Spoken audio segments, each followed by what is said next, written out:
Hey everyone, and welcome to a guide for Star Renegades. This time we're going to be taking a look at how to defeat the Menku Behemoth, which is the first Behemoth you'll encounter in the game. So let's get started. The Behemoths are the final bosses on each planet, and they all have unique mechanics and moves that you'll have to deal with in order to beat them. Demon 20 is the Behemoth on the first planet, Menku, and although it's not too tricky, it can still give you a few problems if you're unprepared. One of the biggest issues of the fight is the boss's armor. Not a lot of enemies will have had much armor before this fight, and most characters don't get moves to deal with armor until they've leveled up a bit. You can either try and focus on leveling up one character until they get a move that destroys a lot of armor, or just slowly chip away at it with whatever moves you have. In the background gameplay, my best move for dealing with it is Cleave, which only does 4 armor damage if it crits, so it takes several turns to chip away at the boss. Fortunately, the boss doesn't have any way of restoring its armor, so once it's gone you won't have to worry about it anymore. If I'd instead decided to get Win up to level 4, then she would have unlocked the Sunder ability, which does 8 armor damage, making it much better than Cleave for dealing with this boss. However, on the basic difficulty, it's not the end of the world, and so long as you have moves that take off a few armor points each turn, you should be fine.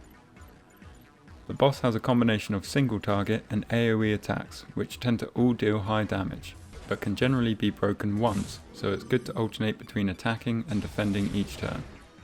On an attacking turn, you should focus on breaking the boss first so it won't attack, and then you can use high damage attacks with any remaining characters.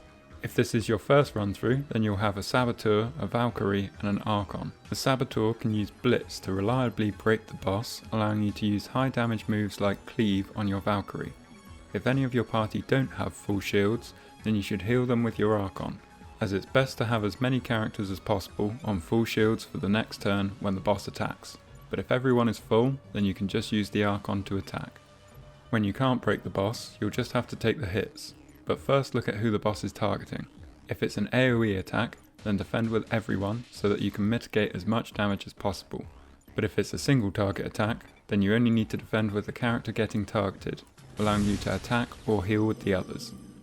This should be the way you approach most of the fight, but once the boss gets to roughly 2/3 of its health, it will start using a move called Reboot, which heals some of its shields, but also gives the boss a counter attack until the move is used. You can break this move once, which also stops the boss from moving on the next turn, but the damage from the counter attacks is quite high, so it's not necessary to break, and you should use this time to just heal up the shields of your party members. After this, it's back to slowly chipping away at the boss until it's dead, making sure you heal shields and defend when necessary. One final thing to note is that your rage won't carry over to the next planet, so use any rage moves and combos to help during the fight. That's everything for this time. If you're looking for more tips and guides, then check out some of my other videos. But until then, thanks for watching, and I'll see you next time.